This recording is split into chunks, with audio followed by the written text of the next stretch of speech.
Hey everyone, you're listening to episode 11 of Handy at the Shandy, a Las Vegas podcast. I am Boring Jack, and I'm joined as always by Adam the Fraud and Table Games James.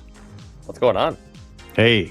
We're all back from Vegas, and we've got plenty of time to record this, but we also, I think, have a lot to get through. So I think we're gonna try to just jump right into the trip report as quick as possible. We do have some listener feedback, and I think we'll save that for the top of hour 2. But I'm going to let the people that arrived on Thursday evening heading into this Formula One trip that we just all got back from, I'll let Thursday Vegas Denizens kick us off here.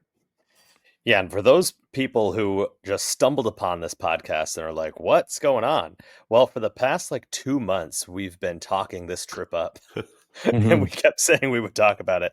And we are now all back from this. For me, it was 4 full nights. I got in, like you said, I landed about 9:30 p.m. on Thursday. And I had no clue what to expect, right? Thursday night, it was just a practice day, so there wasn't qualifying or anything. I wasn't sure how the traffic would be. There was no taxi line at all. Nice. And which I just jumped right in a taxi. And then, wait a minute, I think someone got in the taxi right before me. It was this really good looking guy. Landed just a mere millisecond before you because there was one row ahead of you. I actually ended up getting on James and Kim's flight because you two had a connecting flight through O'Hare. And so I changed my flight to make sure that I was on the same flight, but in a better class of seat with, I'll say, a better class of people. One thing was that I could actually touch the curtain and move it back and forth to show you guys out back in economy, which was great. It was not a remarkable flight by any means, because flights are generally unremarkable, which is a good thing. But the one thing I do want to bring up is the woman who tried to sit in first class without having a seat there at the beginning of the flight. Sorry, without having a what? So there was a woman when we're all boarding who just sat down in a first class seat, and she didn't have a ticket she didn't have a first class seat ticket. That wasn't her seat. She was somewhere back in economy, right? But she just very confidently sat down and then got annoyed when that particular passenger showed up whose seat it was and left and said, "Oh, have fun," like to everybody else in first class. But here's the thing about it. A lot of people in first class, they know what they're doing. And I'm not trying to speak disparagingly about people in economy, but it's 1 or 2 bags. You get in, you sit down, very tidy. She had 18 bags. This was not someone who was on top of it. She was very just figuratively noisy. You know what I mean? Just a lot of things going on, a big popcorn bag. So this wasn't someone who was going to sneak in. You know what I mean? She just sat down, all this stuff with her. Like the lady in Home Alone 2, she didn't look that way, but just had a lot going on where it's why did you think this was going to work? It's a full plane. They check everybody's name, but anyway, so that was a fun occurrence. Also, when I found out that you were on our flight, there were 2 options for you, right, to grab seats. Yes. And one of them was right next to us. Yes, the window seat. The window seat with Kim and I in the same row, or first class. And you very quickly chose to not sit with us, I believe, right? I paid extra to not sit with my co-host and his wife. Which, I don't blame you. I guess I don't blame you.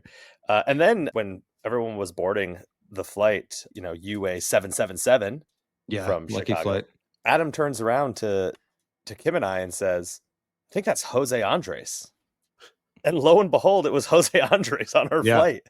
Yeah, the famed chef. He actually had a first class ticket? Yes, he was in 1A. Yeah, so he was way up there. So I guess the flight was relatively interesting for it being, not that interesting. There was about 30 minutes where James and I were the 2 most famous people on this flight, and then we were quickly usurped once Jose boarded. But I feel like people are going to think I'm classist talking about this lady, but it was one of those you had to see it to kind of appreciate it. So if she had a ticket, she's more than welcome to sit there, but she did not. Anyway, before we get angry emails, yes, very easy to get back to the resort at I think it was I got in at 10 o'clock ish or whatever, and our bags came out right away. So that was nice. But where did you head off to, James? I went, grabbed a taxi, grabbed a cab, which there was a $15 F1 fee on top of. So I think I paid $45 with tip to get to Treasure Island is where I got dropped off. So right across from Venetian, which worked out really well because I didn't have to worry about trying to get to Venetian with the strip being closed. And you just go over the overpass and you're kind of right there, pretty close actually to the Venetian lobby. Lyft, by the way, I want to say one thing because it's going to come up a couple times. I saw on Twitter that Uber was giving extra money to their drivers, and so you'd be paying very similar higher prices. I don't think Lyft was, because every time I took a Lyft, it was like $10 to $15 cheaper than what Uber was quoting. I was like, well, do I want to support the workers and the drivers, or do I want to spend less money because I'm already down thousands of dollars? And spoiler alert, I spent less money on my ride sharing. Yeah, there was no line when I checked in at all at Venetian about 10:30 or so. They did offer me $85 a night to upgrade to a track view. And the way they did this was I went to check in. The guy at the front desk was like, "Oh, you're in our South Tower King Suite for now." Like ... And I was like, but choose a yeah, door. I guess for now you're right. That's where I am. First, they just said, "Would you like an upgrade to the track view?" And I said, "How much will that be?" They said, "Well, usually it's $250 a night, but right now it's $85 a night." Wow, And I you said, can't "Oh, that's afford about..." not to get it. Exactly. And I'm already tired, right? I'm coming from the East Coast, so I'm tired now. And I said, "Oh, that's about $85 more than what I would pay for that." Brutal. And I don't know, have either of you stayed in the South Towers for The two Venetian? times I've stayed on the Venetian side, I've explicitly requested to be in like the main resort tower, which I guess they now call the North Tower. And maybe I should have done that. I didn't know. This is my first time ever staying at Venetian. I've only stayed at Palazzo. It took forever to get there. Like, you take the elevator right next to the lobby to the 10th floor. Then you have a relatively long walk to get to a second elevator, which then I had to take to the 19th floor. And then we were the last room on one of the hallways down. It was basically a workout if I was going to the room. I had like over 10,000 steps by noon the second day, and all I was doing was going back and forth from the casino. Yeah, I made that request, only because I knew that they had renovated the South Tower rooms as part of their big renovation, and at least they did those first. So I was going to ask for a renovated room, and I realized that was not what I wanted. What I want was one closer to the casino, certainly. And I think that leads to one of my first questions for both of you. Like, where do you prefer to stay? Like, low floor, high floor, near elevator, away from the elevator? Like, what's your ideal time to get to and from the casino if you're staying at any one of these resorts? I guess I haven't stayed at one where it bothers me that much, because most of the ones that the elevators are just good at a lot of these places, like Bellagio, Venetian, some of these bigger resorts, they just have so many elevators in each bank that, like, yeah, having to stop at a handful of floors in the morning on the way down, if you're, if there's a handful below you before it hits like the express zone or whatever, that's like mildly annoying, but it just, in the grand scheme of things, nothing of that really matters to me that much. So I would never make a special request based on that sort of thing. No, and for me, it's almost the opposite, where I want a higher floor away from the elevators as much as I can, just to keep potential noise down. But I think this trip made clear that I actually don't care how close I am to a particular casino, because I actually stayed at two non-gaming resorts, if you will. So like, I stayed at Waldorf Astoria the first night, which was nice because in terms of where the track is, the track curves or takes a turn right before it hits that area. So my driver in the cab was able just to make a U-E and cut right into the Waldorf drop-off area, which was great. And the room at Waldorf was fantastic. Similarly, at Waldorf, you have to take an elevator to floor 3, which is where like the restaurants are, the main restaurants, like coffee bars, stuff like that. And then you have to get on a separate elevator to get up actually to the room floors. You can get up to the bars from the first floor, like check-in area, but not the actual rooms, which is interesting. But I don't know if either of you have stayed there. I've been thinking about it this past few days since we've been home, and I'm like, that might have actually been the nicest room in Vegas I've ever stayed in, surprisingly. And I was like, at the time, like, this is nice. Like, everything was great. Everything was kept up well. There was a changeover from Mandarin to Waldorf, but everything was clean. It was perfect. Obviously, the finishes are nice. The furniture is fantastic. No nicks on anything. Just really well done, well designed room. Like I said, I left leaving there, and someone had actually asked me, I think they DM'd me on Twitter and was like, do you think Waldorf is better than Wynn? And I never even thought to put it up, or most people feel like Wynn is kind of the pinnacle, right? I'm like, the fact that I'm even talking about it in that sense means that, yeah, that's probably the best room I've ever stayed in. Really nice. There was a period of time there where the consensus was that Waldorf, at the time, Mandarin Oriental had the best standard room in Las Vegas. And I think that was just, maybe at a period briefly before Wynn kind of remodeled all their standard rooms. Right. But And I haven't stayed in one of the remodeled Wynn rooms. I actually haven't stayed at Wynn before. I've been in both the Encore rooms and the older Wynn standard rooms, just hanging out, but never stayed in one. But yeah, it was fantastic, to the point where I made a tweet about it, how nice it was. And I had, I think, 3 people tell me to stop tweeting about it because they like it so much and they don't want people to know that it's good, that it's kind of this sleeper mid-strip. I think, unlike Vidara, the location at Waldorf would bug me a little. It's just not really near anything. It's near like a Whataburger or something like that, but it's not really near much else. And so it does take a while to get to any property. Yeah, it's easier to get to Cosmo than it is Aria. I mean, they're both easy. It's just, how long of a walk do you want? Like for Cosmo, you kind of have to walk up some stairs across the bridge, and it gets you right into Cosmo's second floor there. Whereas with Aria, you take a left out of Waldorf's main entrance, walk up some stairs, and you've got a bit of a walk towards the second entrance, the east side entrance of Aria there. So it wasn't too bad, but yeah, I think for people who really need to be close to a casino, Waldorf just isn't it. I've never been there for the hotel, but I do have a friend who lives in one of the condos in Waldorf Astoria, and I've been in that area, and I was like, well, I could do this if I, had a few $1 million to spare. So yeah, I think I'm in right now. They're like 1.2 million to buy one of those condos, but they're fantastic. They somewhat mirror the resort rooms, but really, really great stuff. So the biggest knock on it is that, one, it doesn't have a ton of amenities. There's just basically one main kitchen, and it's not attached to a major player rewards program. It's a Hilton property, but you're not going to earn comps there or anything. So that's kind of the big knock on it for me. And I think if it was, I would attach myself to whatever program it would be partnered with, because I liked it that much. Oh, that's good. I knew that you were unsure of how it would go. You were like, I'm going to try this out. So way to get some content for the pod. Yes, all for the pod. I had a credit. I booked it through FHR, which is the Amex Fine Hotels and Resorts program. So if you have the Platinum card, you've got some credits to burn and you're going to Vegas. Definitely worth considering. You also, if you have Hilton status, which I do, they'll add credits on top of that as well. So I had like $100 food and beverage credit, $60 in breakfast credit, and then also my Hilton credits. I don't know how much they were, but basically the next day, I only had breakfast there, and I treated my brother and sister-in-law to breakfast, and they made sure to put all my credits onto the breakfast and take care of that for us, which was nice and needed because it's an expensive breakfast at Zen Kitchen or whatever it's called. Well, let's move into Friday morning then. How were those pancakes that you'd been itching to have? Well, hold on a second. Hold on a second, Jack. Oh, sorry. Just because Adam was staying 300 miles from a casino doesn't mean Kim and I didn't drop our bags off at 11 p.m. and make a beeline for a video poker bar that night. And don't you want to hear about how we played for 1 hour and lost $600 and then went to bed? Because that's what not happened. Really. But I did gamble on that day, so it counts as a day that I've been gambling.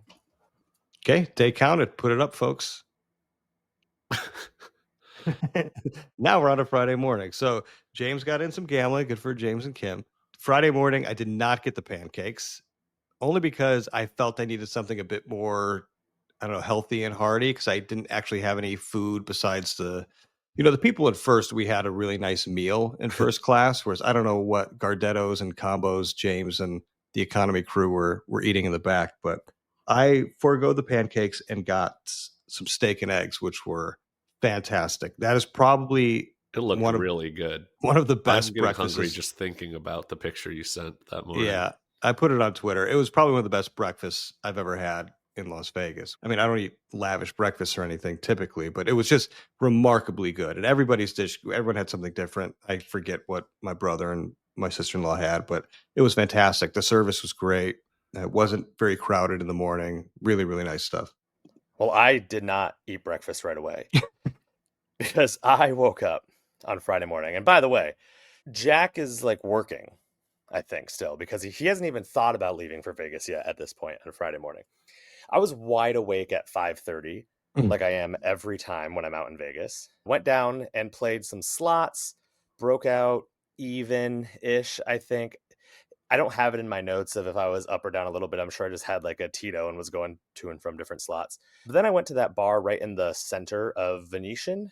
Yeah, it's called the Is that Bellini Bar. yeah, Bellini Bar, I believe. They had bonus poker, Ultimate X, which I'll talk about later about how they don't have that at a lot of other places. Yeah. Lost a little bit of money.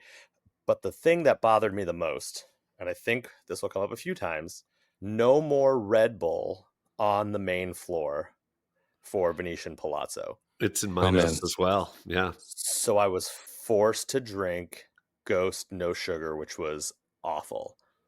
I hated it. And so, like, have you tried the mango version? I found the mango one much more palatable. Oh, I don't know. I just saw that they had whatever 2 or 3 options, and one of them was sugar-free. So I just asked for the sugar-free one because I'm watching my figure. I don't think I've heard of it. Ghost is what it's called? Yeah. It's like a slightly cheaper energy drink than the major brands. I don't know. Okay. So is that why they've pulled it? It's just way too expensive It has to be Red Bull? Like we've heard about this on other shows, like on You Can Bet on That and stuff, where like places will comp alcohol but not comp Red Bull. Because I think Red Bull just they don't mark it down for anyone, whether they don't mark it down wholesale to these casinos enough that they can serve it at the price of some of these other drinks. I think it's just a really hard cost to them. Yeah. I don't know. I was very upset.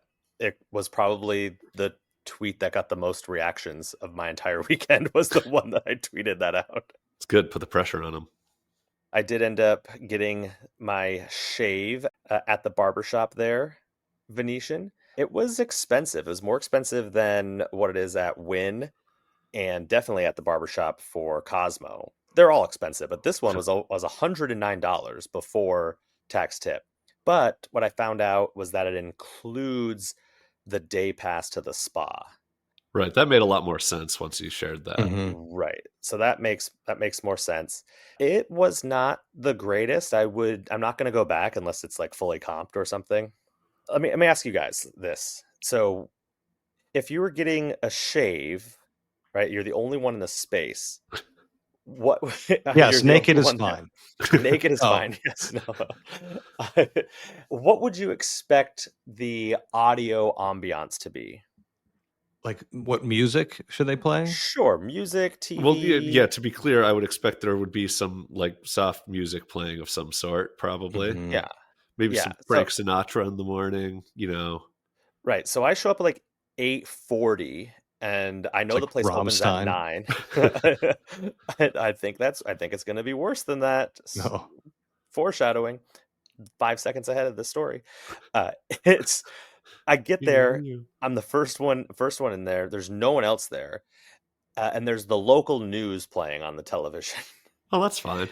Right. Which I'm like, okay. So I get there and he comes in, we sit down, we get started, lean me back, put the hot towels on my face, and then he turns off the local news. I'm like, okay, cool. And nothing else comes on the entire time I'm in there for the 40 minutes. So it's like it's that awkward silence, but there's construction going on in Canyon Ranch. So like you can kind of hear like drilling going on, and not like the probably fun kind of drilling you might hear in Las Vegas, but like just like lots of construction noises. And then people are walking down the hallway talking. So you're getting it was not that great of vibes in there. Whereas if you go to the barbershop at Wynn, it's like so tranquil. Love it. And the vibes at the barbershop Cosmo is just super, super cool because it has the speakeasy and they're always playing like really good music. So yeah, so just really like no vibe, silent room. So I don't think I'll go back unless, if somehow this play, which maybe it'll happen, gets me a host that's like, hey, we will comp it completely. Then maybe I think the thing that's worth pointing out is that like you're more going there for the vibes than for the shave, right? Like it's not necessarily about like, are you going to get a clean shave or whatever? It's more about the experience, right? Which is why that's so off-putting. 100%. Yeah. Weird. I did end up going to the spa because I'm like, well, if I'm paying this much money and Jack's not getting in for another 9 days and I have some time, I'll go into the spa. And so they had a co-ed spot. So Kim and I hung out a little bit. in the hot tub. That really wasn't that hot, but the sauna was pretty cool and relaxed a little bit. So it was not that bad of a morning. I didn't have a great breakfast like Adam, but I think I still had a pretty chill morning. Nice. Yeah, for us after breakfast, we went over to the Bellagio Sportsbook just to kind of chill out, play some video poker. It's tough, like finding a spot at times for 4 people. That's kind of Hmm. beyond shandy, and like I didn't want to overdo it. It's too on the nose, way too early for us. I'm like, I'm not going to go to shandy right away. My buddy Jaron, one of my best friends from high school, was in town as well, and he was at Caesars. Like, let's meet at Bellagio and hang out. And I guess the only notable thing with the Bellagio Sportsbook is that they just moved to the light system a couple weeks ago, apparently, according to the bartender there. Never had an issue. We sat down right away. He asked what drink we wanted. It was very easy to keep the light green. I was just playing, I think I was easing into it. I was playing 10 cent Ultimate X 3 line. So nothing crazy. Everybody else was playing, I think, single line quarters, and lights were turning green frequently or earlier than, maybe I had anticipated for Bellagio. So no issues there. And I do like that they've got like the tall seats on one side, but then you kind of go up the stairs and like the height, like the bar remains the same height, but you kind of go up a second level. Yeah. So you have to sit in like the tiny chairs. And for some reason, I like sitting in the tiny chairs, Oh, and I I like don't know that too. why. So yeah, but that was that was pretty much it for my Friday morning. Just very light gambling, just kind of bouncing around Bellagio in that kind of area. Park MGM, I think, a little bit as well eventually. No big hits to report on your no dealt 4 of a kinds or anything. No big hits, no. And I'm No. not one of those that's going to post, I got a straight and post it to Twitter or whatever. Like I'm not going to. You totally should. Yeah, That's what we should do. Start posting every time we win every more hand. than what our money is. And So I know that both of you were at the qualifying race later that night, but I imagine Adam was doing more F1 related activities during the day. Do you want to start with that? Where did your race day start, Adam? Not really, not during the day. Well, I will say that. So everyone kind of did their own thing around like 2 o'clock, took a nap, whatever. Then we all met up around a little bit later, and we actually ate at Cafe Hollywood at Planet Hollywood, only because we're like, we're gonna get something quick. We looked at Earl of Sandwich, and I was like, maybe we have time to sit down. It's kind of rainy out. We're not in the mood to kind of get outside, so we ate at that 24-hour Cafe Hollywood, and they have an all day breakfast going. And I almost got steak and eggs again, but like this is ridiculous. I shouldn't do that. But I was just happy to see like a 24-hour option, or at least I think it's 24-hour, and just like an inexpensive, cheap cafe option. New York has like a American bar, whatever it's called. So I have to keep reminding myself that there's these kind of nice, inexpensive places that you can go to get some food kind of right off the casino floor. But anyway, we went off to the qualifying. There's 4 of us, and it was rainy. Not a great time if you're not into F1, if you're being outside, but we are. And I think what was cool to see, especially because there was a lot of chatter on Vegas Twitter about the race isn't as successful this year. People aren't going, blah, blah, blah. We went for the Academy race, which I think I mentioned in the last episode was the all women's championship series. The stands were absolutely packed for it, which is really cool to see. It was a Nice. mess of a race. It just really was. But it was really cool to see the stands packed for it. And it was really cool to see that the stands were, of course, packed for qualifying, despite it being terrible conditions. I don't know if there's another qualifying all year where the conditions were this bad. Just cold, wet, rainy, but a lot of fun. We were in the section where you got free beer. So we were kind of in turn 4, which is right across from Ellis Island, kind of this Heineken zone.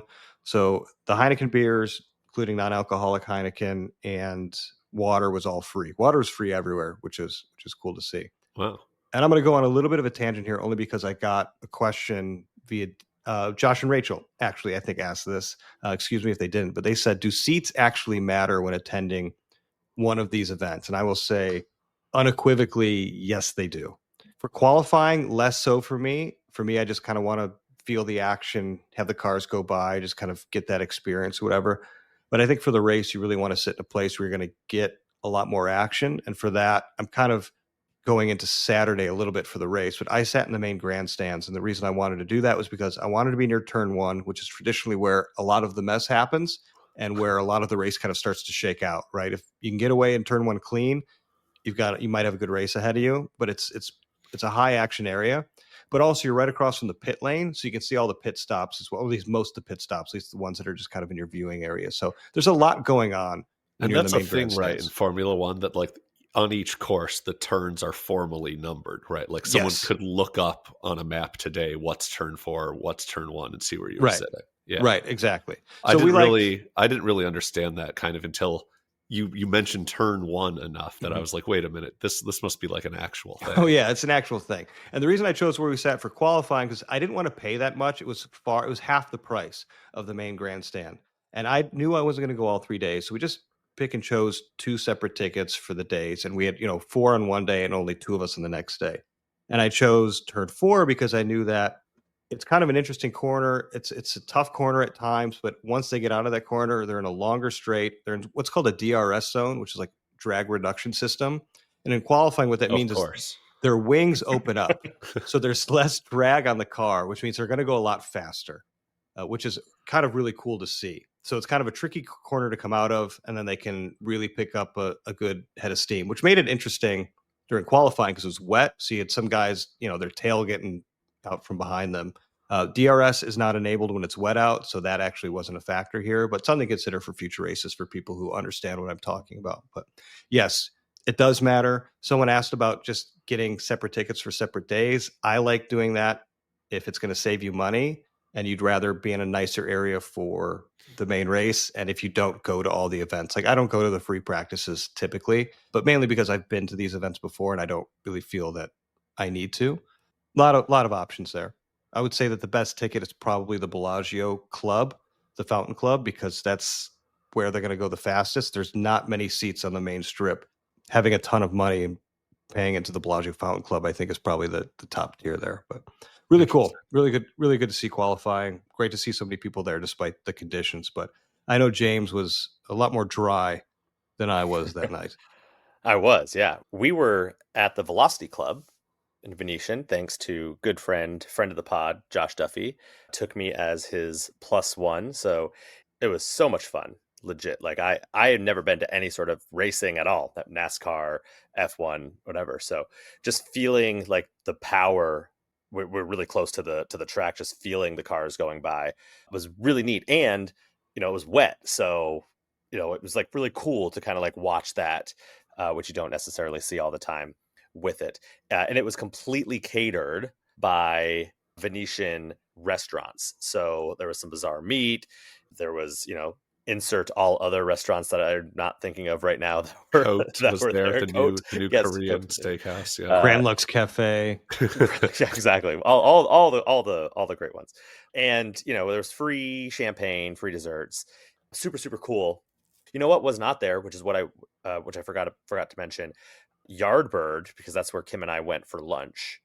I wanted to ask the two of you, and I know, Adam, you are not drinking right now, so you have to go mocktails wise. And I'm not sure what your answer is to this, Jack, so I think it might depend. When I'm in Vegas at meals, I usually don't get alcohol with my meals unless it's like a steak and it's a wine.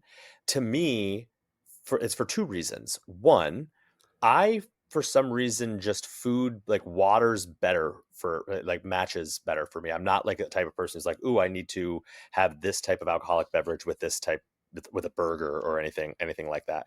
And also, like, it saves me a ton of money if I'm not getting a $25 cocktail or like two 20 some odd dollar glasses of wine with every single meal that I'm in Vegas. Kim had a $28 smoked cocktail and then a glass of wine. And I was like, well, I guess that still cost me as Fuck much me, money. I guess. Yeah. Exactly. But I wasn't sure. Do you guys get cocktails with your lunches and dinners all the time? I mean, that is, I will say on this trip going non-alcoholic, that is the one thing I miss most, especially with fine dining. Like, yeah, Yardbird, I don't need a drink or anything, but at like a steakhouse or something, it's like, yeah, I could really go for an old fashioned right now. Or like having, a really nice seafood meal. Yeah, a good glass of white wine that pairs well with this. That was something I was definitely missing this trip. But the rest of the time, I really didn't care that much. So meals, it's pretty much that's my preferred time to have one. Jackie, I think you're probably similar. I was going to say, yeah, I disagree. I, in general, would want to have a cocktail with dinner, kind of. I agree that in Vegas, I probably will have fewer drinks with dinner than I would otherwise because in most places, if I'm going out for like a 6:30 dinner, this will be my first drink of the day. Whereas in Vegas, it's like my last drink of the day. And so as a result, like, yeah, I had like a cocktail at dinner. Yeah. I think I had one drink at dinner at each of the 3 dinners, which is, yes, less than I would do back home or in most circumstances. But I do think that is an important part of the meal to me. So I was just wondering because I realized that this trip, I'm like, everyone else, even when we went to Bazaar Meat and like people are like ordering wines and drinks, I'm like, I'm just gonna stick with water. Like nothing is like pulling me enough to be like, I want to pair that with it. And maybe I'm just not as refined as the two of you. they comp the cocktails in the casino, but they don't comp Right. the caviar cone. So it makes sense. It makes sense. Yeah. So the qualifying at Velocity Club was really cool. I skipped over a few $1,000s of losses, but you could just assume that Friday I got my ass kicked. Everything I touched. Like I met up with Duffy, we played crapless. It was a $1,000 buy-in gone in like less than an hour. Ooh. Same thing at the Palazzo High Limit. Listener Jeff did join. The Aggie Warrior came and hung out, which was really fun to like talk with some people who I have never met in person before, only chatted with on the Twitter. Super nice. Saw him a couple times over the weekend, which kind of, I think I'll talk about this a few times, both on Friday and on Saturday, is when you're with a bunch of people playing video poker, it is so much more fun in my mind than playing alone, but it's also so much harder to stop if you have like if you're not doing well, right? Like if I'm playing video poker by myself and I'm just like, man, I haven't gotten anything and I'm down $300-400 on Ultimate X, it's easy for me to stand up and say, I'm going to go do something else. But if all of my good friends are sitting there playing too, I'm like, well, there's nowhere else I'd rather be. So here goes another $1,000 Tito into the machine. So I guess I'll jump in with a bit of my travel, given that around the qualifying is around when I got in. I'll say about the flight, the only 2 things that were kind of interesting to me were that I knew I wasn't going to be in first class, so I brought my own sack lunch. I got a T's and P's sandwich at the deli that day and brought some potato chips from home. So I had my little brown bag lunch to bring on the plane. And I got poor man's first class, which means I was in economy plus and there was no one in the middle seat, which was really nice because they were bringing a few people up from the back to sit in some of the empty economy plus seats. And the one between me and my seatmate never got filled. So that was really nice. I could spread out and not be, I mean, I was still a weirdo with a sandwich in a brown bag. But Unless it's not like tuna or something. Yeah, right. And I wasn't immediately next to anyone, so that was really pleasant. My plane also got in like really early. It was so early that there was still like another plane at our gate. And the gate was like, "Oh, honey, this isn't what it looks like." You're back early.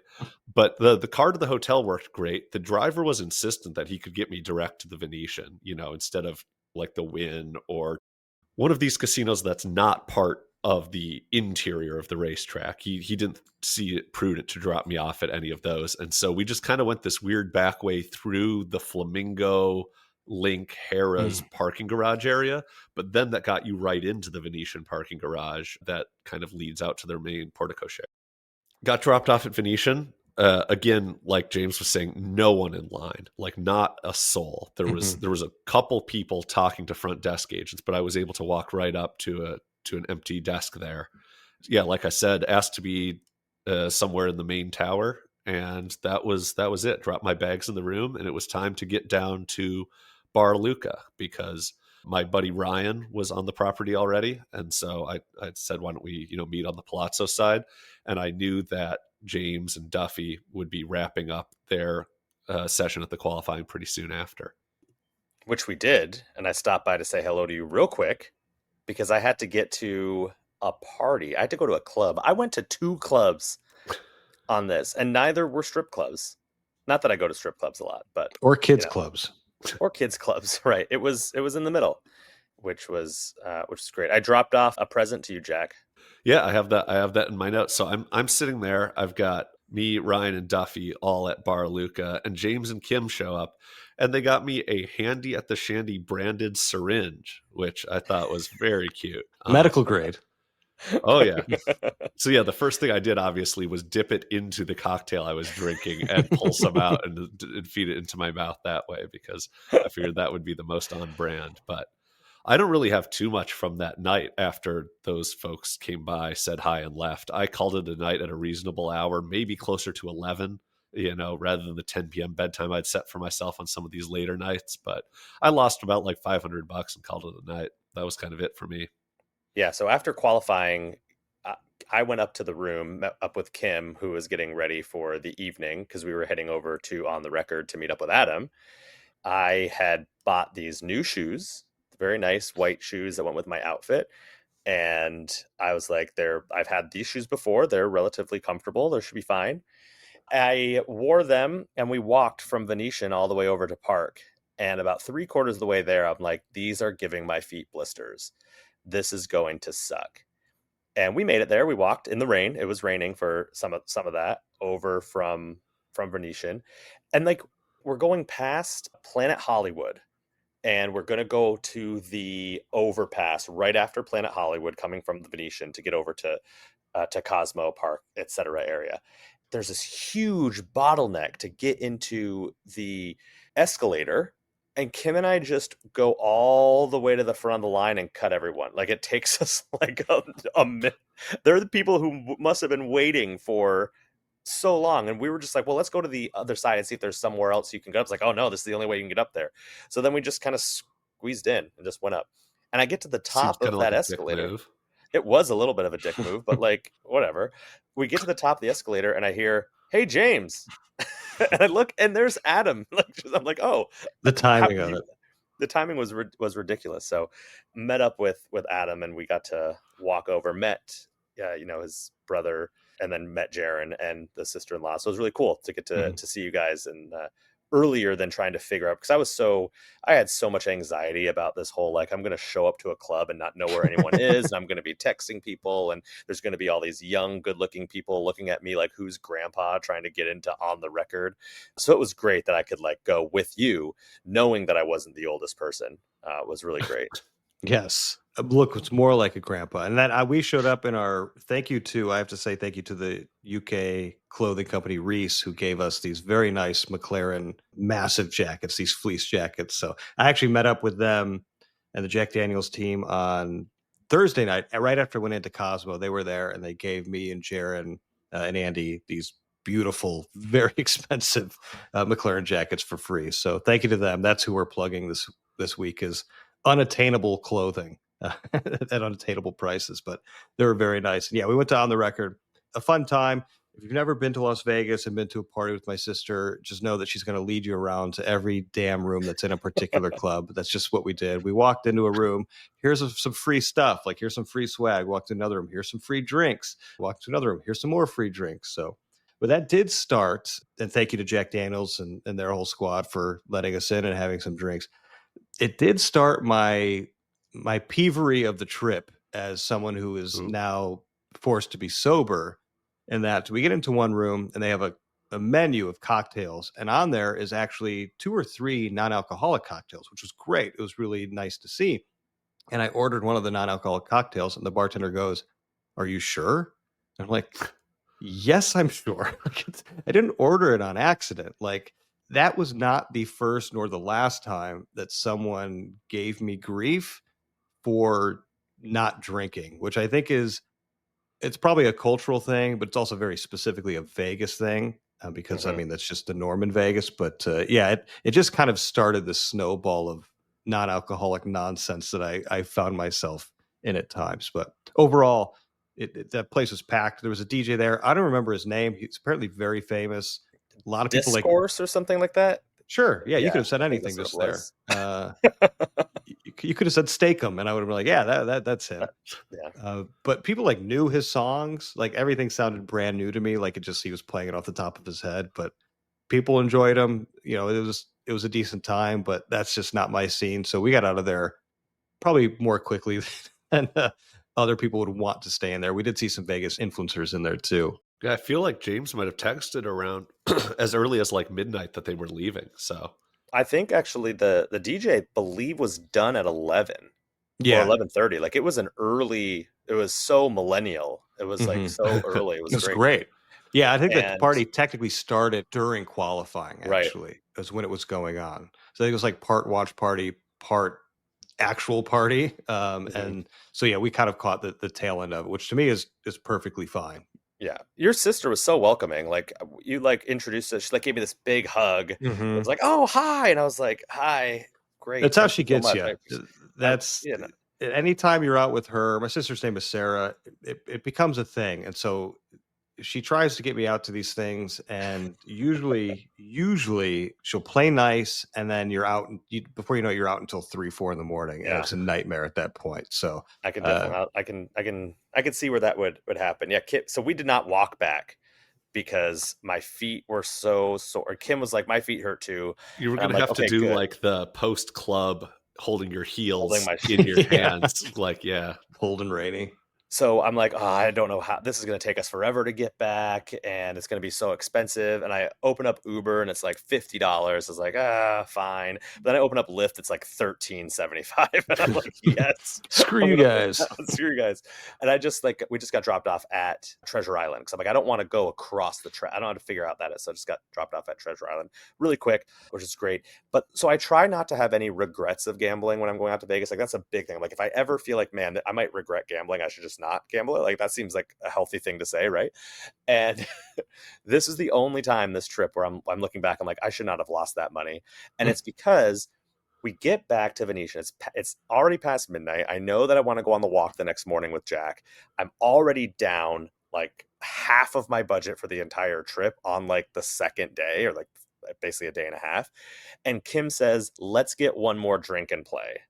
And I'm already drunk. I think when I first very briefly met James and Kim that night at Bar Luca, I made some comment to like, well, you couldn't be down that much, right? And James kind of gave me the like, that's exactly how much I'm down sort of look. Like that much. So bad. It was so bad. But like I mean, we'll talk about this towards the end when we recap the whole thing. But like, man, like it was insane how one day everything could go wrong. And then every other day was what you'd expect, like up, down, up, down, up, down. But Kim was like, let's go. So we sit back at that center bar, Bellini or whatever, in Venetian. And I just drop another 500 and legitimately in like 3-line quarters, like not even an Ultimate X or anything. I'm just like, what am I doing? What am I doing here? And finally I look at Kim. I'm like, I'm going to bed. You can stay down here if you want, but I'm going to bed. Like, I need to get out of here. So Friday ended not great, but my friends were there. I got to see, Jack and Adam that day. So totally worth it. Totally worth the pain and anguish of going back to the cage again to get another $1,000 Tito on my credit again. Well, yeah, this is going to be a great advertisement for setting up a credit line. That's for sure. So Jack, you actually were there. You probably got up earliest out of the three of us on, what are we on Saturday now? Mm-hmm. Yeah, Saturday morning, I was probably up sometime between 5 and 5:30, and I already had a text from Duffy saying he was stirring as well. And so I headed down to Bar Luca, the casino bar at the Palazzo. There's a bartender there I like, Philip. He was not immediately at the bar when I got there. I think I got there before 6, and he was on his like lunch break then because he works 2 to 10. And so I got again, it says in my notes, back to not having Red Bull, because like the last time I was there, this guy Philip was like, oh, no Red Bull here anymore. And the next morning he was like, it's back. We've got Red Bull, like, and it was like, I kind of expected that would be the standard. No, we're back to having Ghost energy drinks. But the thing that I wanted to talk about at Bar Luca is, like I mentioned the last time I was there, that they have, kind of the multi-line machines on one half of the bar and the single line machines on the other half. But that the single line machines have like decent pay tables at quarters. Like any pay table you'd find at MGM bar tops at dollar denomination, they have at quarter denomination there. So like 9-5 double. I was playing 8-5 jacks or better. And the reason I was playing that is they also have another interesting feature, which is the double up feature, which you see like very rarely these days. I wanted to mention that because it's a fun sort of video poker variant, and it's just on a regular single line video poker game. You don't have to like click through a menu to find it or anything like that. It's just one of the buttons on the machine. And so basically anytime you hit a paying hand, doesn't even have to be a winning hand. It can just be a hand where you got your money back. But any hand that pays you anything, one of the little like buttons, kind of like where the volume or the more games button or bet up, one of those little yellow buttons at the bottom of the screen, it'll say double up. And if you hit that, you enter in like to a mini game screen where it's like, okay, let's say I hit a 2 pair for 10 credits at Jacks or better. It'll say, you enter the screen, it'll say, you have 10 credits, double to 12, double to 20 rather, yes or no. And then if you hit yes, it'll deal out 5 cards, the first of which belongs to the dealer. Then the other 4 are face down. And if you pick a card that's higher than the dealer's, you win and double your money. If it's lower than the dealer's, then you lose. And if it's a tie, it's just a push and you can double again if you'd like. And so it's just a perfectly fair game. There's like no house edge on it or anything. So that's kind of like a fun novelty to it. And it lets you double again. You can just keep doubling until you lose, right? Like it's like, okay, now you have 20. You want to go to 40? And you're like, maybe. And kind of that bit where they show you the dealer card first kind of makes it fun, because sometimes it's like a 5 and you're like, oh, thank God, I could probably win this one. And then like you turn over a 4 and you're like, what the fuck? but sometimes it's like a king and you flip over an ace and you feel like a champion or whatever. Absolutely. I had the greatest time playing quarter single line and then throwing the double up feature around every now and again. Did you have a system to that? Like, not like a system as a system. No, that was actually the funnest part, is that I absolutely did not have a system. It was just AP like double up player. Occasionally I'd get something and be like, oh no, I need to lock this in. We're not doubling up. And then I'd hit something like shortly after and I'd be like, well, that's a pretty clear double up right there. And like, it was completely on a whim, which made it also, I had a blast. I think I probably lost, like $75 playing quarters, but that's because I did hit one quad for 31.25 and I went for the double up and it did not go well. That was the end of that $31 hit. But did you ever do the double up into the double up? Did you do two doubles? For sure. I've definitely, I did a handful of doubles. I went for one triple up. Man. 8 times up. That one did not work, but. Do they re-deal and reshuffle everything? Or does it like the next card? Okay. No, it's just a brand new 5 cards every time. Nice. Yeah, I don't think I would ever do that. I've been on those machines before, and the first time it's like, do you want to double up? And you click no, and then it says, do you want us to never ask you again? And I say yes, and then I never get it. Oh, I feel like it. I wouldn't call it like asking you. There's just if you have a win on the screen, there's a button for it you can hit if you want to. But right, but if you say no, right? So that machine didn't have like a no, like I don't want. Well, there's no yes to even see a screen that asks you yes or no. You have to hit a double up button to begin with. Like it'd be very, very easy to play this game and never even notice that there's the option to double up. I would say that's probably what like 95% of people playing these machines are, because it's just down there with all the other random buttons you never fucking hit anyways. James is running ad blockers on his machines. Exactly. The only time I've seen it is it like pops up in the middle of the screen. It's like double up, yes or no. And then if you click no, it'll then say, do you want us to never ask you again? Or something like that. It's like, it might be different on bar tops versus on the floor. And it might just be because these are the newer machines. They make it less intrusive. Yeah. Well, cool. Maybe I'll do it next time.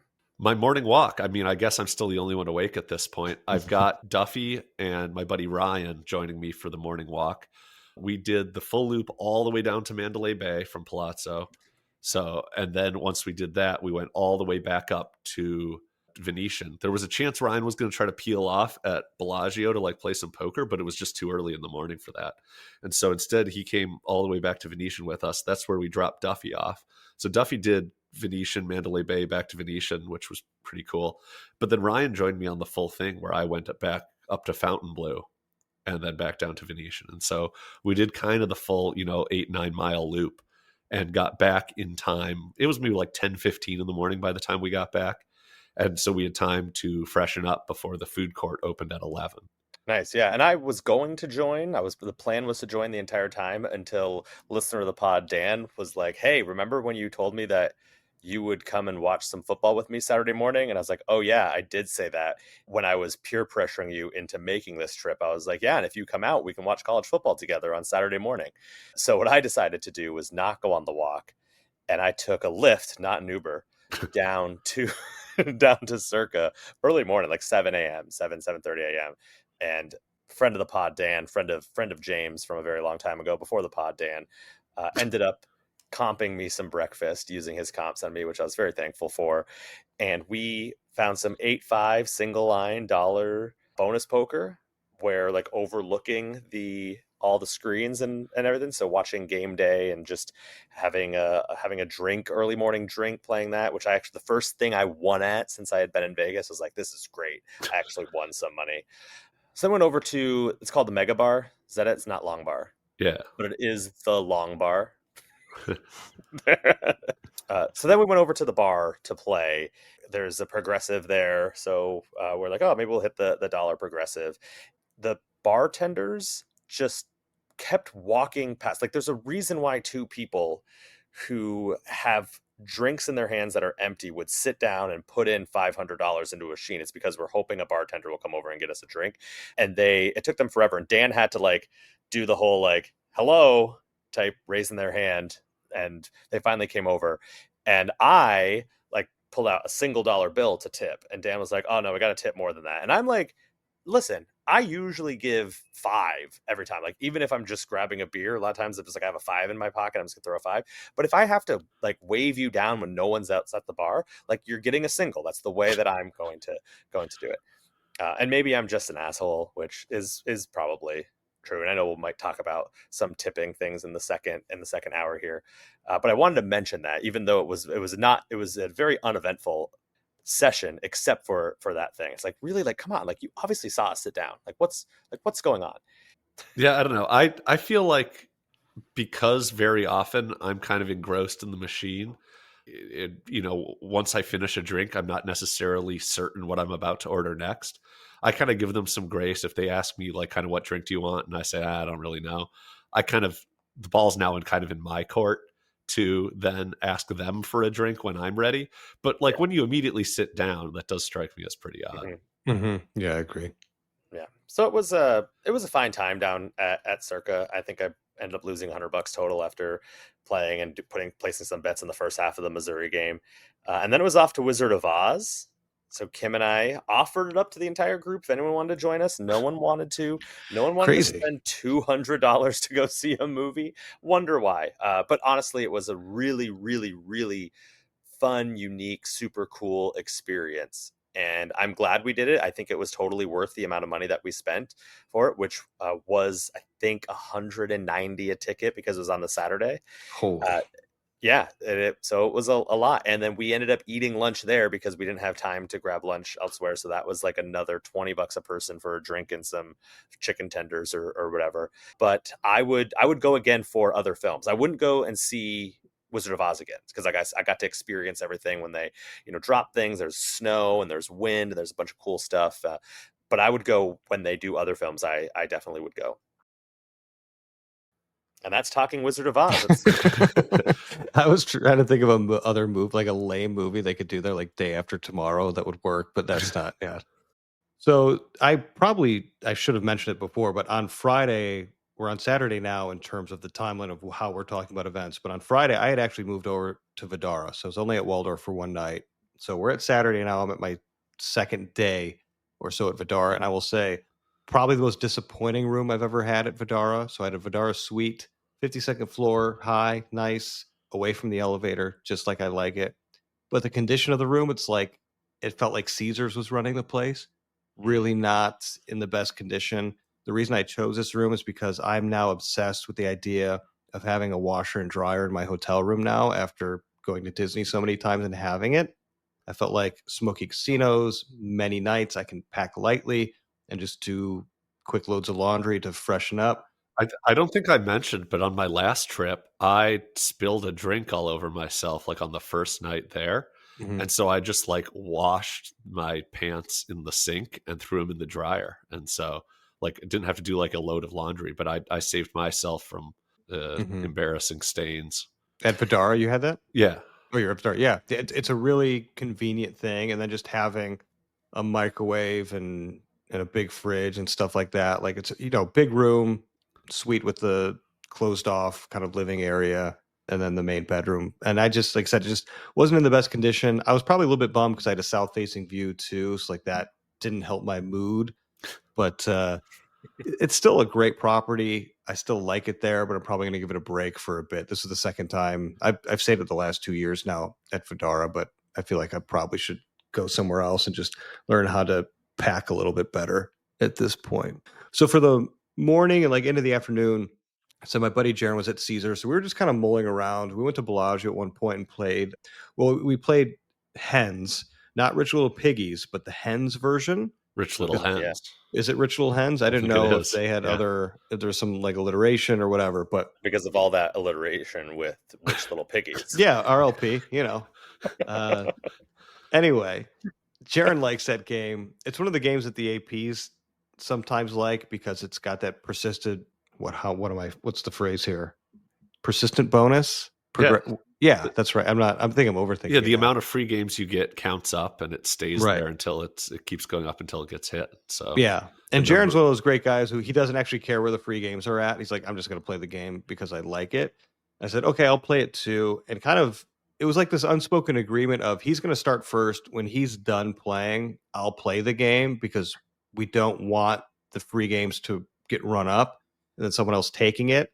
And I think we just kind of had this unspoken thing of like, he plays first, I'll go. And if I hit something big, I'll give him a percentage of it. I ended up just splitting it 50-50, but he ran it up from like 10 free games to like 26 free games. He maxed out the wilds, which is the one on the right. I think it's the red hen, to 7x, which is as high as it goes for that type of machine he was on. So he hit that bonus alone. It was $1.50 per spin. I think he got $7 out of that bonus. And then nice. probably $50 later, he got the jackpot bonus, which is the middle white hen. He got that one alone as well. So that's 7 free games, and you get the option to kind of build up the potential jackpots. I think he got $6 on that bonus. So all the money is in getting the free games with the large amount of free games plus that jackpot plus the bonus. jackpot, right? Yeah. So he never got that. After $200, just kind of like, all right, I'm done. So I put some money in the machine. I think I get down to I ran through $60 or whatever, and then I hit just the free games alone. So just the blue hen alone, and I think that netted like $60 back or something like that. So I broke about even, and I just gave him $30 and be like, thanks for building that up, but like nothing, like just not a great option for him. I know he played like another day later on the trip and did pretty well on it, but I mean that's how that game kind of goes. But it's fun playing those type of games, those persistent bonus games. If you're in it with somebody else that you're close with, we've been best friends for 20 plus years. It's like, we know that we're going to take care of each other, and we're not going to let anybody besides us two get those free games. So we're just we're in it stubbornly. And that's kind of how that went. But one of the things that I thought was so funny about watching Vegas Matt play that game, not the hens, but the piggies, but the same sort of idea, is that as the one on the left, the free games counter got higher and higher, anytime that only the blue coin for the free games would show itself, they were legitimately just super nervous. Because they're like, if we win just the free games without getting the free games jackpot double pop, this is going to be financially ruinous. Whereas if we get it with the double pop and the jackpot thing, we could win like a huge amount of money. And so they're just like figuratively and literally just biting their nails every time these coins would come up. There's no other game that I play that's more anxiety driven than that particular slot machine, especially when those blank. So if you just see the other two coins come up alone, it's like, okay, that's fine because it's random, right? Like that, you could still, even though he had just hit the jackpot, the white hen, he could get the blue and the white still together and it could still pop together, right? So that's totally fine. But yes, anytime you get that blue coin by itself, it's like, oh, please God, no. And of course it did happen to us. But, that's the way it goes. We're only playing $1.50 a spin. So it wasn't, like I said, it wasn't going to be ruinous for us at that particular time. And we played it early enough in the trip that, we were just having a fun go at it. But that was fun. We just, like I said, we just kind of moseyed around Center Strip because we knew we had the race going on later in the day. So that was kind of my morning to kind of late morning. Pretty sure I skipped lunch. Jack, what did you do midday for lunch prior to the race that you didn't go to? Yeah, so Ryan and I, we made it to Fontainebleau and back. We were kind of deciding like, is this going to be the Bouchon day, or is this going to be the food court? What are we going to do? We all kind of seem to have a slight preference for doing the food court insofar as we knew we could get Bouchon in the following day.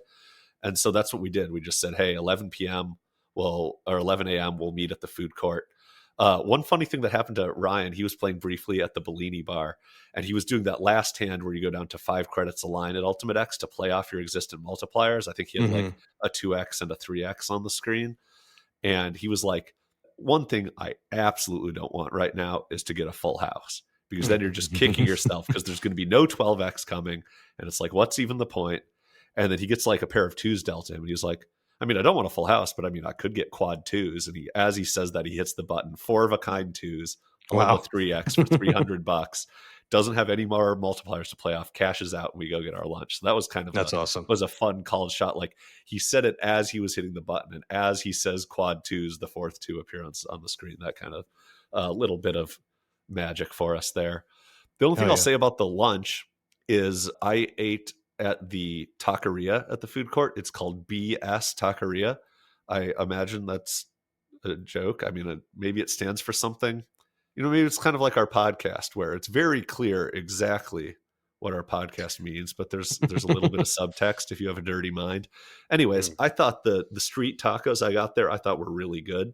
They were kind of small, like very small corn tortillas, but they were chock filled with meat. In this case, I got the steak or the carne asada or whatever. It was like, if you've ever had like a steak bites appetizer at like a nice restaurant, it was like that same thing where they were kind of like caramelized and crispy on the outside, but like, you know, kind of medium rare on the inside.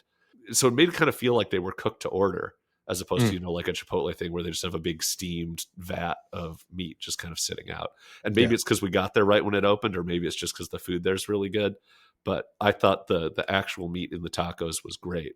I got to try a bit of the Howlin' Ray's hot chicken as well, and I'd be happy to eat there on a future trip as well. I thought the food court, the places I tried get a big thumbs up, and the places I didn't get to try looked pretty alluring as well.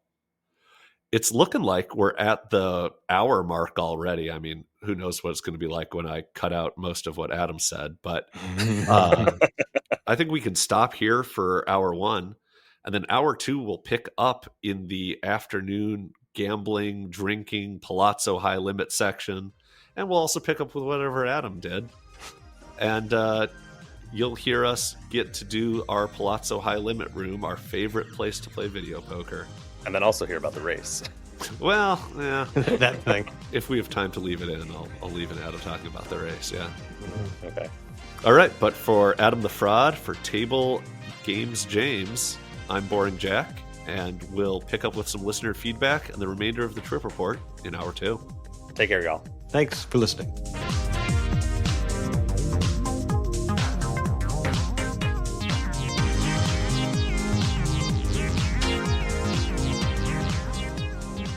Where was the lunch, Adam? I can cut that. I don't need to talk about lunch.